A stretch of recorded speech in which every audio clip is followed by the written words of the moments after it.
baadaye msaidi ndio unaingia class. Hapana, unajua lazima tujenge Kenya. Kenya ni ya maana sana na inafaa kujengwa kati yangu na wewe. Sawa, thanks.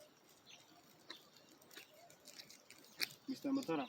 Yes, mwalimu. Bali ya sahi. Mzima. Wapi mask? Mask yangu mwalimu, mimi ashadungwa ile dawa inaitwa JJ. And I'm a part contractor of COVID-19. Oh, hata kama wewe umedungwa, yeah, mwalimu, unafaa kuweka hii kitu. Kitu ni maana. Yeah, na wewe hii nini unakula? Mwalimu. Ndio njamba.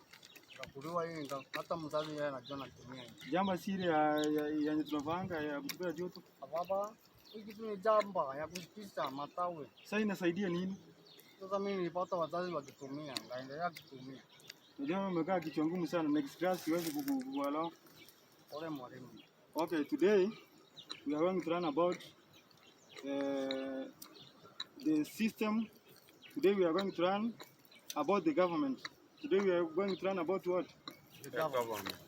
Oh, it is comprises of the president, the parliament, senate, common mwananchi.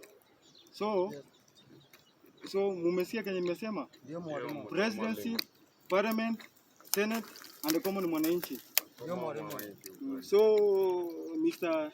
Eric, ndio mwalimu, what have you learned from that lesson today? Today kenye nimesoma ni kuhusu parliamenti na kuhusu wabunge wetu.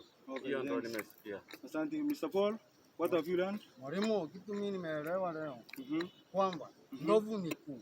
Ndovu ni kuu. Ndio. So asante sana. So next lesson tutaendelea kutoka hapo. Simkuwe na siku njema. Ndio mwalimu. Asante.